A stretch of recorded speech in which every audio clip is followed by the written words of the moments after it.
Hello, hello, hello. Hi everyone. My name is Chiranshi and welcome back to this platform. So, for today's agenda, we have the nature of management from Unit 1, management and its significance. So, if you have missed previous two videos, I have made them on functions of management, features, importance, objectives, and difference between effectiveness and efficiency. So, you can browse the channel and you will get a playlist made for you specifically for the Unit 1 of business studies. So without any further delay, let's move ahead to today's video. Now, if you have watched previous videos, then you must know that I do not begin my sessions directly from theory or textbook terminology, but I always start using an example. So, continuing with that, we have an example on your screen. For example, you as a person loves painting. So, you are an artist, you are a painter, you love painting. Now, I may ask you, what are the things that you think before starting this particular art called painting? Painting में क्या होता है? Brush होता है, colours होते हैं, water होता है, बेस होता है, द कैनवास जिस पे आप बनाते हैं. तो ये कुछ कुछ चीज़ें होती है जो आपको बेसिक्स लगते हैं, right? For a huge painter these certain things are the basic knowledge जो उन्हें चाहिए होती है, राइट? कुछ भी चीज़ आप करेंगे आपको बेसिक्स तो चाहिए ही होंगे उनके बारे में. For example, if you are starting to learn cycling, the basics आपको समझाए जाते हैं कि this is the seat, these are the pedals, you have to pedal the cycle and you have to hold the handles. तो ये कुछ कुछ basic चीज़ें, अगर ये बेसिक चीज़ें नहीं पता और आपको डायरेक्टली बोल दिया जाओ साइकिल चलाओ, यू विल बी कन्फ्यूज कि कहाँ बैठना है, क्या पकड़ना है, किस तरीके से साइकिल चलेगी. Without any basic theory, without any basic knowledge, how will you able to handle the cycle, how will you be able to have a good painting made. तो कुछ कुछ बेसिक चीज़ें हमें चाहिए होती है. लाइक फॉर एन एग्जाम्पल, अगर कोई आपका प्रैक्टिकल सब्जेक्ट है, फॉर एग्जाम्पल अकाउंटेंसी, तो उसमें जब तक आपको जर्नल एंट्रीज़ की बेसिक्स नहीं पता कि हम किसे डेबिट करते हैं, किसे क्रेडिट करते हैं, अगर आपको रूल्स ऑफ अकाउंटिंग ही नहीं पता, तो आप कैसे जर्नल एंट्रीज करोगे, कैसे लेजर बनाओगे, कैसे ट्रायल बैलेंस, कैसे न्यूमेरिकल्स सॉल्व करोगे. तो किसी भी चीज़ का आप एग्जाम्पल ले लो, कुछ भी ले लो, आपको बेसिक नॉलेज होना बहुत ज़रूरी है. Even for a basic habit called brushing, you need to have the basic knowledge how to hold a brush, how to put the toothpaste on it, how to move it in your mouth. कुछ कुछ basic चीज़ें होती है, right? तो ये basics हर चीज़ में important होता है. So the presence of basic knowledge is very important for an art to be executed. ठीक है, जैसे how to hold a brush, कितना पानी डालना है, कलर्स को मिक्स करना है, कितना प्रपोर्शन कलर्स का होता है, वाटर का होता है. These are the basic things for painting. Now coming on to the personalized modification. Application varies, commercialize it or just as an hobby. Now, आपके पास बेसिक नॉलेज है, आपको पता है कैसे पेंट करते हैं, you know the art of painting, all right. Now it's up to you how you are using that art. You are commercialising it or you are just doing it as an hobby.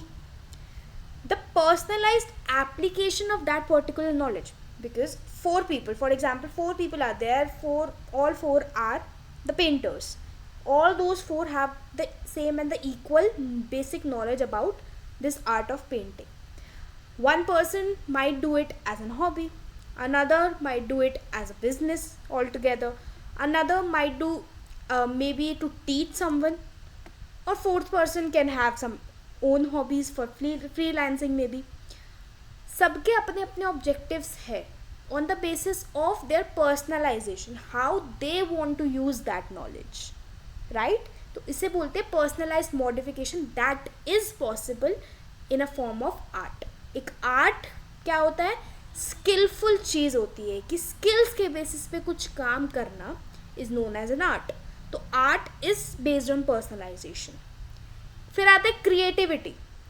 Artist हम बोलते हैं, अगर कोई काम for example हम लोग एक group of class बैठे फॉर सपोज, और किसी ने बहुत क्रिएटिव आंसर दे दिया, तो हम कई बार उन्हें ये कह देते हैं, हम आर्टिस्ट वर्ड को क्रिएटिविटी के साथ काफ़ी जोड़ते हैं कि oh look how artistic that thought was.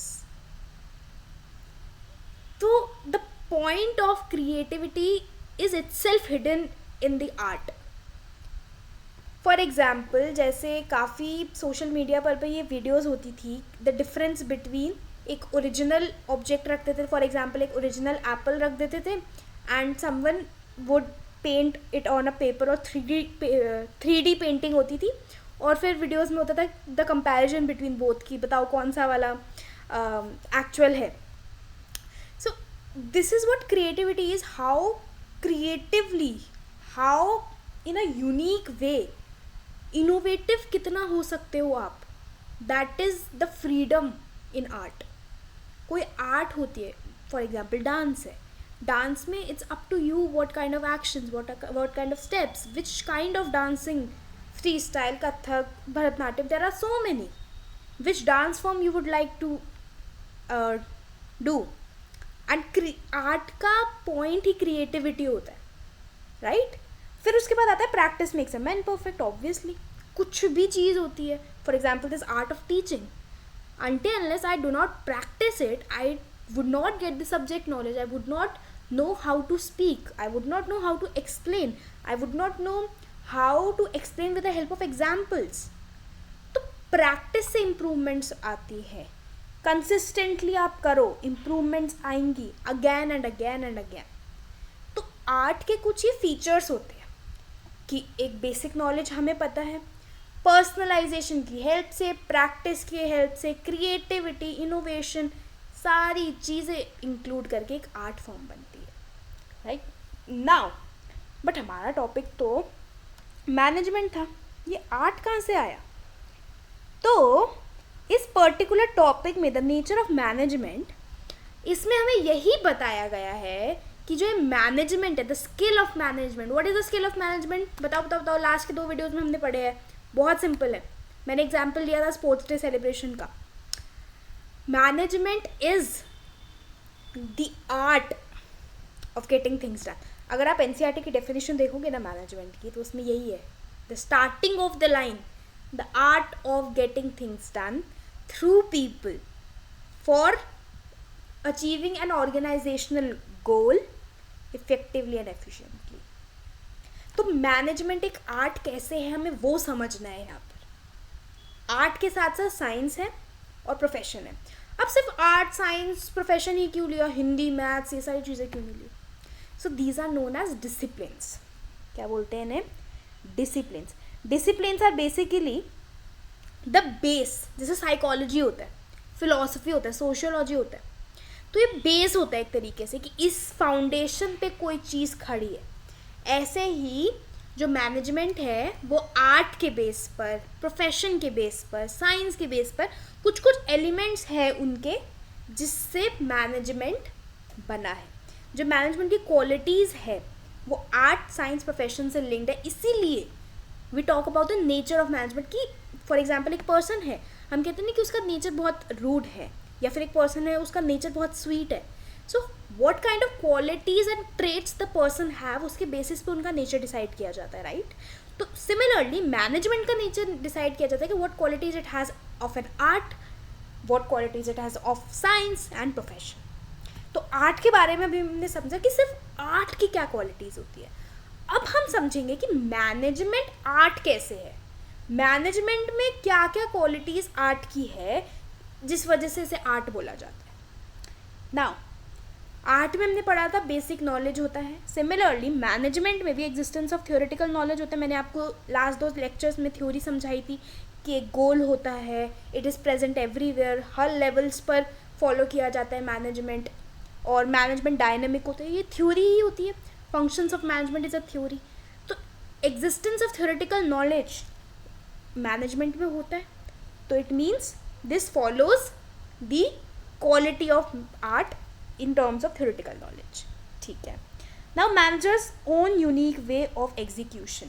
अब मैं यहाँ पर हमने पढ़ा था personalized modification and application. Similarly जो ये थ्योरेटिकल नॉलेज है, this is up to the management कि वो किस तरीके से यूनिक वे में उसको अप्लाई करे और उसको यूज़ करे. Then coming on to creativity, imagination, innovation, these are very important terms in terms of art, management as an art.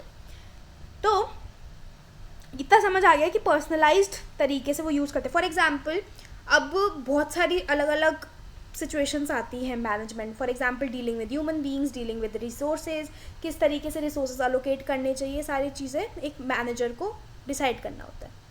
तो it's up to the manager कि ये जो थ्योरी इनके पास है वो किस तरीके से अप्लाई करें, किस सिचुएशन में किस तरीके से बिहेव करना चाहिए ह्यूमन बींग्स से. वो एक आर्ट है उनका, वो एक स्किल है उनकी कि किस तरीके से क्लाइंट से डील करना है. अगर कोई कुछ गड़बड़ हो जाती है तो it's their art, it's their skill कि किस तरीके से क्लाइंट को हैंडल करना है, किस तरीके से अपने सबऑर्डिनेट से काम निकलवाना है, किस तरीके से उनके साथ स्ट्रिक्ट होना है, कैसे अपने रिपोर्टिंग मैनेजर से डील करना है. तो ये सारी स्किल्स होती. फिर आता है creativity. Obviously if a person is not creative, B it in any field और स्पेशली मैनेजर, तो मोनोटनस हो जाएगा काम.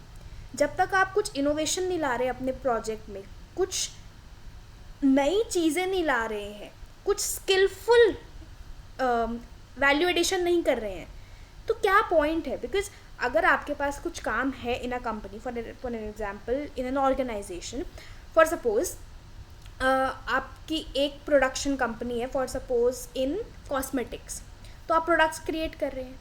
अब आपने 5 SKUs बनाए. SKUs बेसिकली यूनिट्स, कितने आपके पास प्रोडक्ट्स है. तो 5 प्रोडक्ट्स आपके 2 साल से चलते हुए आ रहे हैं. आपने कुछ नया इंट्रोड्यूस नहीं किया, वही 5 प्रोडक्ट सेल हो रहे हैं और कस्टमर्स ले रहे हैं. आपने कुछ नया कस्टमर्स के बेसिस पे उनकी नीड्स, उनका मार्केट नहीं रीड किया. बस वही जो शुरू में 5 प्रोडक्ट्स क्रिएट करते थे वही चल रहे हैं अभी तक. This is not art. This way the company is not going to sustain. आपको वैल्यू एडिशन करना ज़रूरी है टाइम टू टाइम, क्रिएटिविटी दिखाना ज़रूरी है time to time, innovation, imagination, कुछ नया इनिशिएट करना बहुत ज़रूरी है. So that's how a management sustain. अगर ये सारी चीज़ें नहीं होंगी तो मैनेजमेंट नहीं हो पाएगा ठीक से. अगर जैसे मैंने एग्जाम्पल लिया था स्पोर्ट्स डे सेलिब्रेशन का, स्पोर्ट्स डे में क्या हुआ था कि हमने प्लान किया था, ऑर्गेनाइज किया था, फिर उसके बाद पीपल स्टाफ किए थे, देन डायरेक्ट एंड कंट्रोलिंग. अगर ये सारी चीज़ें नहीं होंगी तो स्पोर्ट्स डे नहीं होगा, मैनेजमेंट नहीं हुआ ठीक से, जिस वजह से इवेंट नहीं हो पाया. That was an example of an event. If I talk about a company, अगर आप ये सारे फंक्शंस नहीं परफॉर्म करोगे तो आपका कंपनी बंद हो जाएगा. It won't sustain. That's why management is very important. So creativity, imagination, innovation, initiative लेना बहुत ज़रूरी है time to time. Then perfection over time, practice करते रहोगे, skillfully लोगों से deal करना सीख जाओगे. For example, I worked in a corporate company for 1 year. I learned the way how people deal with situations, how diplomatic people can be in certain situations, how they can defend themselves. I saw them. So while doing it continuously over a period of time, you learn that skill, you gain the knowledge, you observe people, and that's how a skill is built. There is one line in your VST NCRT itself that managers are not born,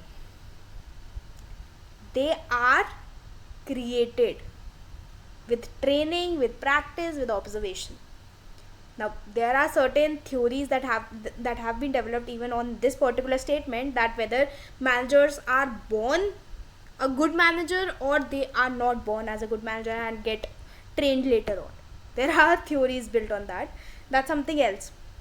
But right now for our concern, understand that art जो होती है, management एक art इसलिए है क्योंकि management हम बार बार करते हैं, जिसकी वजह से एक मैनेजमेंट बहुत अच्छा हो जाता है. A successful organization works on a successful management. Then next one is personalize application based on realities of situation. What does this mean? अब हमारे पास कुछ बेसिक नॉलेज है, थ्योरेटिकल नॉलेज है मैनेजमेंट के बारे में कि ये फंक्शंस परफॉर्म करने होते हैं. कभी कभी क्या होता है कि हम डायरेक्टिंग का परफॉर्म कर रहे हैं. डायरेक्टिंग का मतलब क्या होता है? मोटिवेट करना, काम करवाना बेसिकली. उस केस में जो हमारा मैनेजर है हु इज़ सुपरवाइजिंग अस, उन्हें कहीं गैप एरिया आइडेंटिफाई हुआ and he needs to plan another strategy. He wants to change the strategy over there.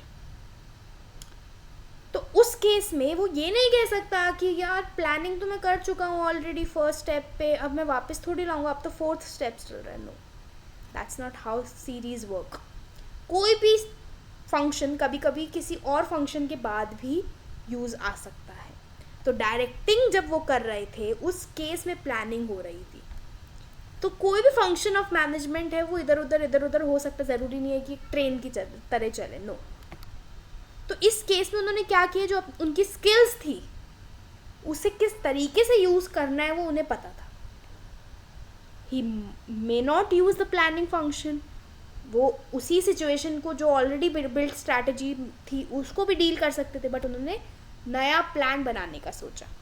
For example conflicts हो जाते हैं कभी कभी टीम्स में, सबऑर्डिनेट्स के बीच में, दो एम्प्लॉयज़ के बीच में कॉन्फ्लिक्ट हो गया. अब मैनेजर हैज़ टू रिजॉल्व, उनकी ड्यूटी बनती है ये चीज़. तो उन्हें अपनी स्किल डिप्लोमेटिकली उस चीज़ को हैंडल करना होगा कि दोनों एम्प्लॉयज़ की सुननी भी है, उन दोनों के फेवर में भी करना है, but at the same time conflict भी बंद करवाना है. तो वो किस तरीके से अपनी आर्ट को, अपनी स्किल्स को यूज़ कर रहे हैं उस सिचुएशन में, that is what personalized application. Then comes to formulates own theories, different styles of management.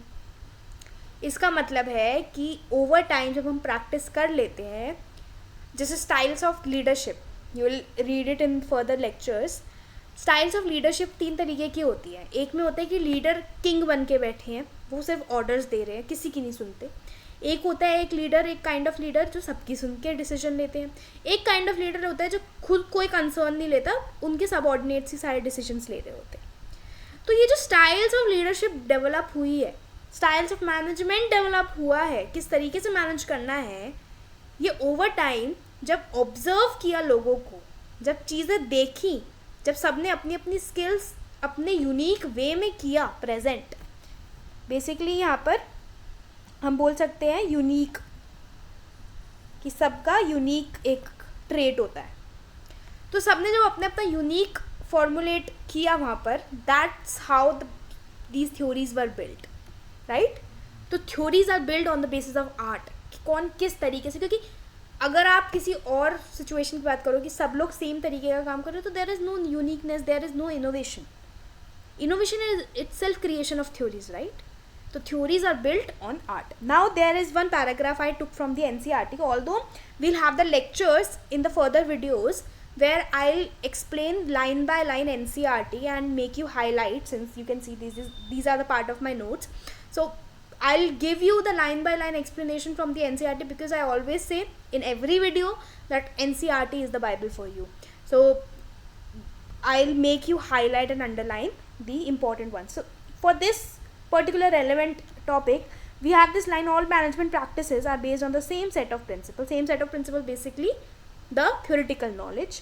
What distinguishes a successful manager from a less successful one is the ability to put these principles into practice. वो किस तरीके से unique way में, personalised manner में उन theoretical knowledge को use करते हैं, वो उन्हें सक्सेसफुल बनाता है. All right, moving on to science. Art समझ आ गया. अगर कोई भी डाउट है please let me know in the comment section below. Newton's law, ठीक है, न्यूटन्स लॉ ऑफ ग्रेविटी. अब ये ग्रेविटी का कैसे बना हम उसको समझते हैं. उसके ऊपर एक एप्पल गिरा था while he was sitting under the tree. he observed कि ये एप्पल क्यों गिरा. he observed कि एप्पल क्यों गिरा. Then he thought, he studied, he understood after a lot of experimentation and studying कि oh, there is a phenomena called gravity. There is a gravitational force which is a part of physics, and that's how the law of gravity was formed. Now you would say कि ये तो art में भी theories बन रही थी. Art में उनकी ट्रेड्स के बेसिस पे, उनकी स्किल्स के बेसिस पे बन रही थी. यहाँ पर स्टडी, ऑब्जर्वेशन, एक्सपेरिमेंटेशन, एक फैक्चुअल ट्रूथ एंड नॉलेज के ऊपर स्टडी होकर थ्योरी बन रही है. यहाँ जनरल ट्रूथ्स एंड नॉलेज है, फैक्चुअल नॉलेज है, फैक्ट्स हैं. यहाँ पर क्या है? फैक्ट्स है. So that's how science. What is science? Science is the set of knowledge which is facts, general truths, general laws which cannot be changed. Rigid होता है ये, rigid. Not changeable. ये rigid होता है बहुत, पता है तुम्हें? Science is rigid. तो साइंस की ये कुछ ट्रेड्स हैं कि ऑब्वियसली थ्योरेटिकल नॉलेज तो होगी, सब में ही होती है ये, तो बिना इसके कुछ भी काम नहीं होगा. General truths and facts, universal validity. Gravity है, हर जगह एप्लीकेबल है, राइट? ऐसा तो नहीं है कि इंडिया में ग्रेविटी है लेकिन किसी और कंट्री में ग्रेविटी नहीं है. Obviously planets to planets it varies, but we are talking about the earth and this law was created only for the planet earth. So universal validity ki it is present everywhere and it is used everywhere and it cannot be changed. किसी भी situation में आप ये नहीं कह सकते कि gravity नहीं है. It is rigid. For example photosynthesis, the phenomena photosynthesis in biology. इसमें क्या होता था कि प्लांट होता था, सनलाइट लेकर कार्बन डाइऑक्साइड रिलीज करता था, राइट? अब क्या होता है कि वो चीज़ कभी चेंज नहीं हो सकती. It is rigid.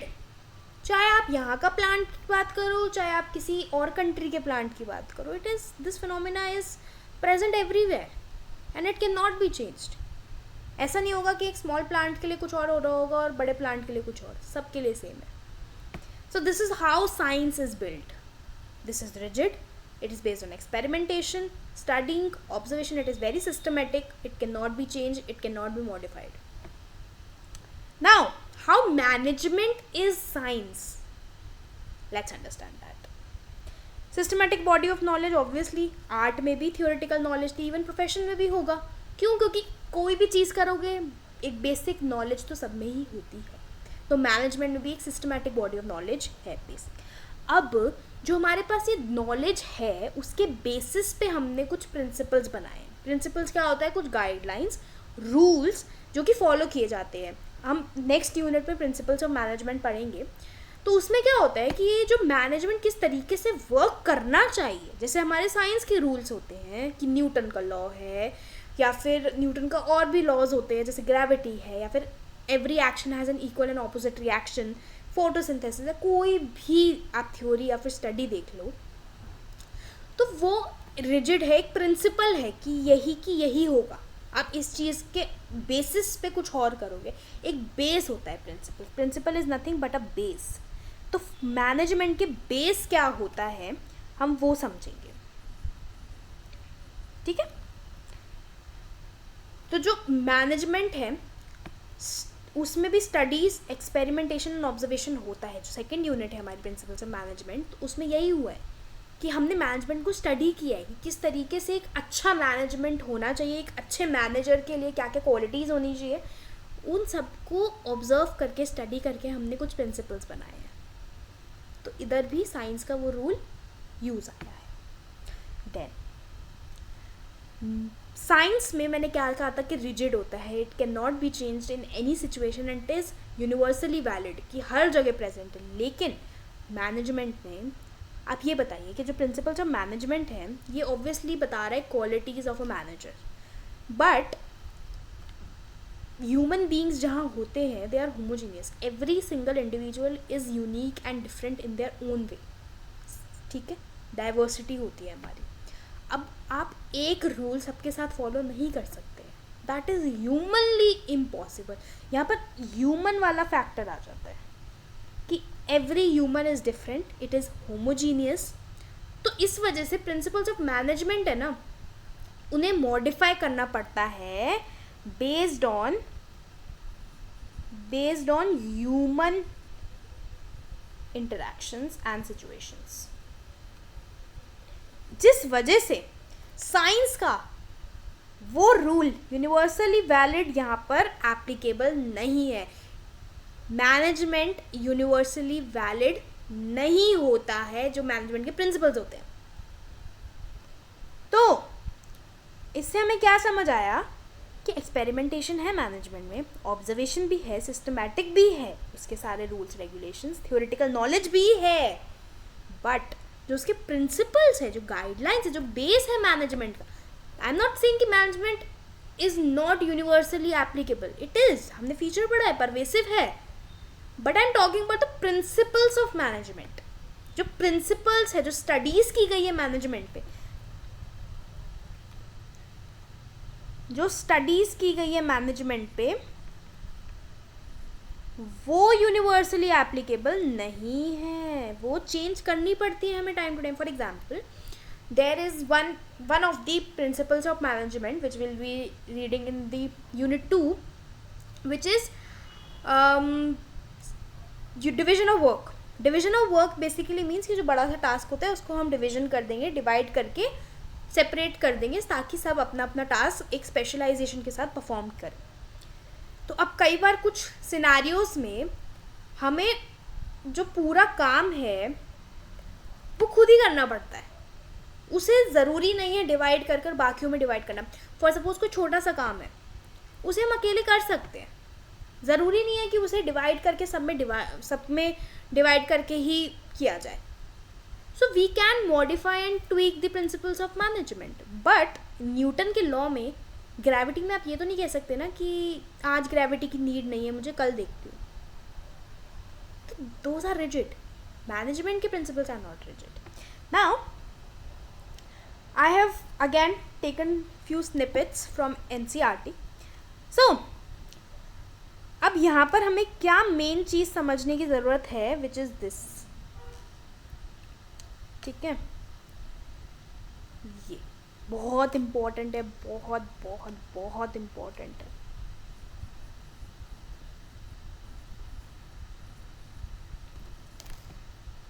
However, since management deals with human beings and human behavior, the outcomes of these experiments are not capable of being accurately predicted or replicated.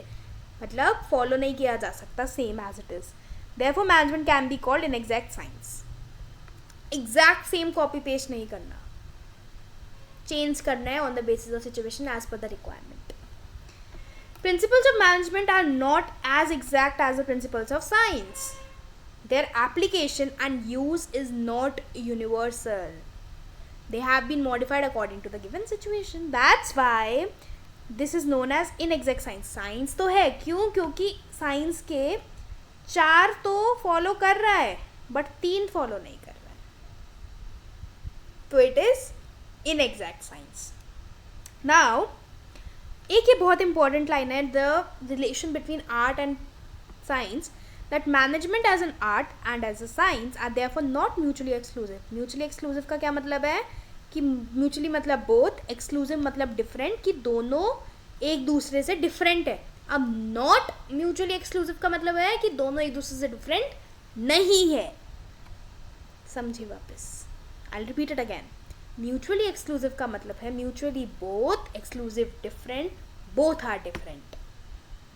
Not mutually exclusive मतलब both are not different, both are same. So management as an art and science are not different, but they complement each other. वो लोग एक दूसरे को complement करते हैं कि एक दूसरे के लिए, मतलब आर्ट अगर प्रिंसिपल्स के साथ मिक्स कर देते हैं तो बहुत अच्छा मैनेजमेंट बनता है. कि आप प्रिंसिपल्स ऑफ मैनेजमेंट को अपने स्किल्स के बेसिस पे, अपने आर्ट के बेसिस पे ट्वीक कर दो, तो उससे एक अच्छा मैनेजमेंट डेवलप हो जाता है. Basically using skills to modify principles और गुड मैनेजमेंट.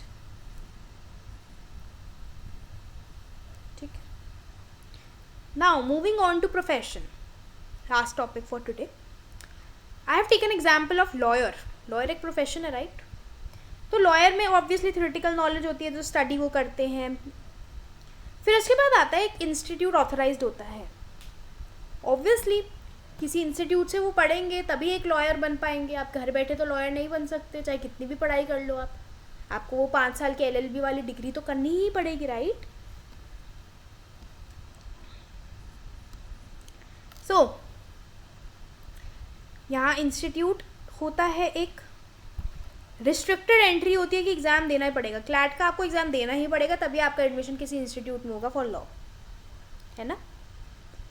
फिर प्रोफेशनल एसोसिएशन होता है कि once you become a lawyer you are affiliated to an institute, to an organization and authority which is known as Bar Council in India. For example, CA, Chartered Accountant. They once become a CA, they are associated with ICAI, Institute of Chartered Accountant of India. तो ये कुछ professions है जिनमें restricted entry होती है. बिना exam के आप प्रोफेशन नहीं बन सकते, इस प्रोफेशन में एंटर नहीं कर सकते हो. उसमें रिस्ट्रिक्टेड एंट्री है. आप किसी इंस्टीट्यूट से अफिलिएट होंगे, एक अथॉरिटी, बॉडी ऑफ अथॉरिटी से अफिलिएटेड होगे. And there are certain rules and regulations, code of conduct होता है, स्ट्रिक्टनेस होती है. फॉर एग्जांपल आप चीटिंग नहीं कर सकते एग्जाम में. अगर आपने चीटिंग कर दिया तो आप बैन हो जाओगे फॉर नेक्स्ट 5 years.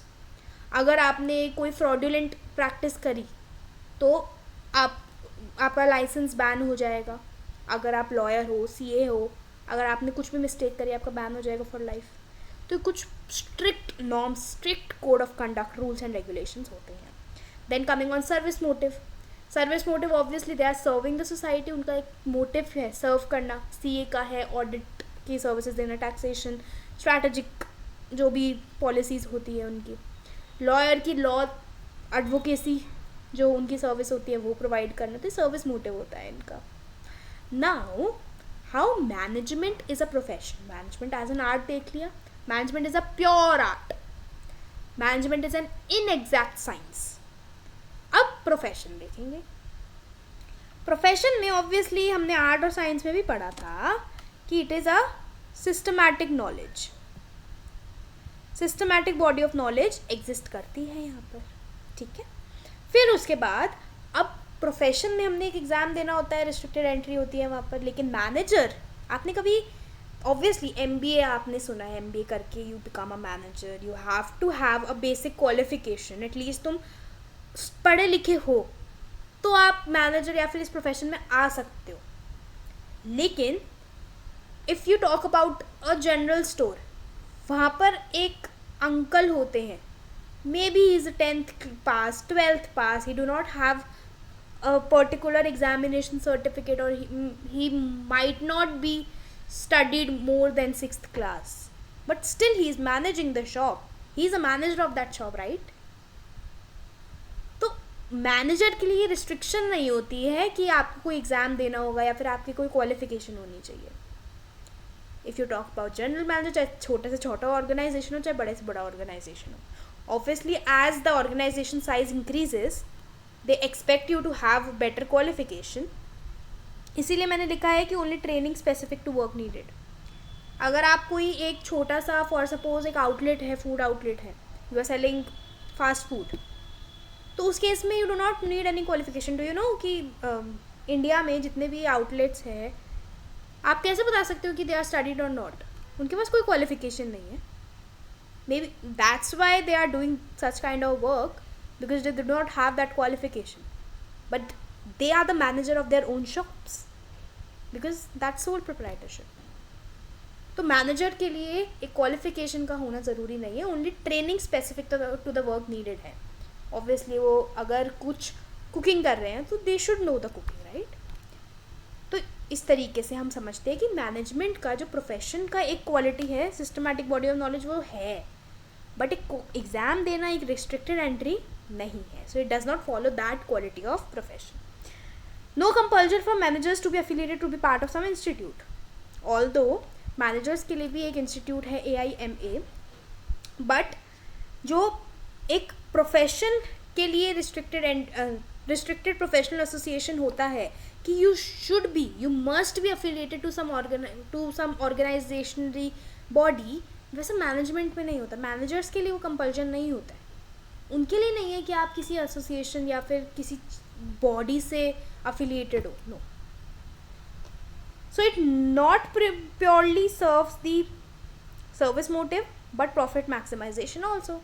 एक मैनेजमेंट, एक ऑर्गेनाइजेशन ऑब्वियसली सिर्फ सर्विस प्रोवाइड करने के लिए नहीं है. Their objectives are way beyond that. Social objective and service motive is just part of the entire goal system of them.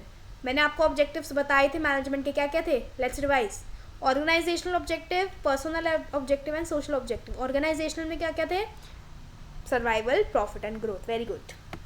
सो इससे हमें ये समझ आ गया है कि मैनेजमेंट में प्रोफेशन से रिलेटेड सिर्फ एक पॉइंट वो फॉलो करता है, बाकी के नहीं करते. तो अगर हम यहाँ देखें, थियोरेटिकल नॉलेज मैनेजमेंट में है, इंस्टीट्यूट से ऑथोराइज्ड नहीं है, रिस्ट्रिक्टेड एंट्री नहीं compulsory, professional association not compulsory, code of conduct not compulsory, service motive हो भी सकता है, नहीं भी हो सकता है. इस वजह से it do exist but in some proportion.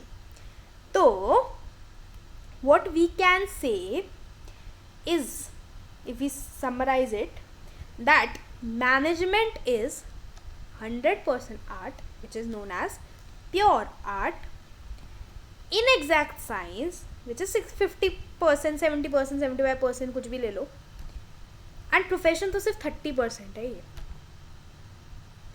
तो if you sum it up, तो मैनेजमेंट जो है वो प्योर आर्ट है. This is the very important question that comes in exam. Pure art, inexact science, and not fully a profession. So that was for the nature of management. I hope this session was helpful for you to understand this concept of nature of management.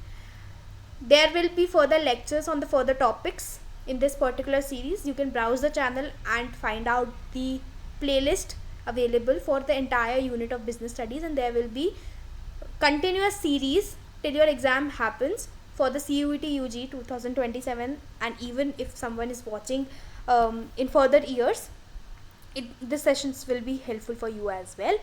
I'll be covering the entire unit in depth in these series. I'll also do the line by line NCERT one shot revisions as well as practice the PYQs.